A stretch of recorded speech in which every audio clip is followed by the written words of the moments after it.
مرد استاد پردے کے پیچھے طالبات کو سبق پڑھا سکتا ہے، کس نے کہا پڑھا سکتا ہے؟ جیسے تبلیغ جماعت کے بارے میں فتویٰ ہے کہ عورتوں کا تبلیغ جماعت میں نکلنا جائز نہیں، وہ نکل رہی، کون روکے گا انہیں؟ تو مردوں کا جوان لڑکیوں کو پڑھانا ہی جائز نہیں، اور مرد مدرسے پڑھا رہے ہیں تو ہم کیا کریں؟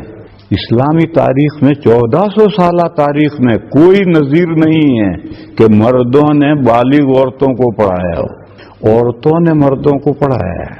حضرت عائشہ سے صحابہ پڑھتے تھے، لیکن کسی دور میں مردوں نے بالغ عورتوں کو پڑھا، اس کی کوئی نظیر نہیں کہ تم سب مولوی اکٹھا ہو۔ میں تمہیں بتاؤں، یہ جو پس پردہ مولوی پڑھاتے ہیں وہ پڑھاتے نہیں، ڈھونگ کرتے ہیں۔ ظفر الامانی مختصر المعانی کی شرح کھول کر کے پڑھتے ہیں، لڑکیوں کو کیا پتا کہ استاد بول رہا ہے یا پڑھ رہا ہے۔ عام طور پر ابھی یہی ایک مدرسے میں گیا تو جس کمرے میں سے استاد لڑکیوں کو پڑھاتا تھا وہاں کشف الباری رکھی تھی، تو میرے جاتے ہی جلدی سے اٹھا کر لے گئے۔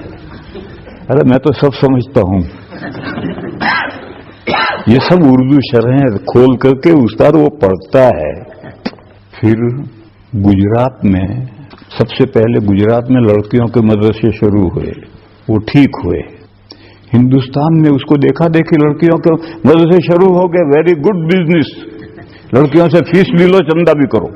تو میں نے ان کو کہا رہا گجرات کی تو ضرورت ہے، ہماری لڑکیاں برطانیہ میں، امریکہ میں، افریقہ میں ہیں، وہاں لازمی تعلیم ہے، 16 سال تک لڑکیوں کو لڑکوں کے ساتھ پڑھنا پڑتا ہے، ان کی عصمت محفوظ نہیں رہتی۔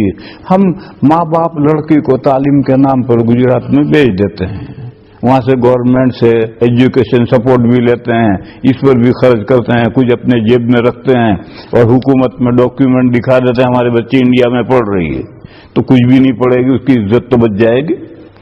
تو ہم گجراتیوں کی تو ضرورت ہے، تعلیم پیش نظر نہیں ہے، اور لڑکیوں کے آبرو بچانا ہے۔ تم نے اس کے ذریعے سے مدرسے کھول دیے، لڑکیوں کے کمانے کا دھندا شروع کر دیا۔ تو خیر گجرات میں یہ سلسلہ پہلے شروع ہوا تھا، اور اس ضرورت سے ہوا تھا۔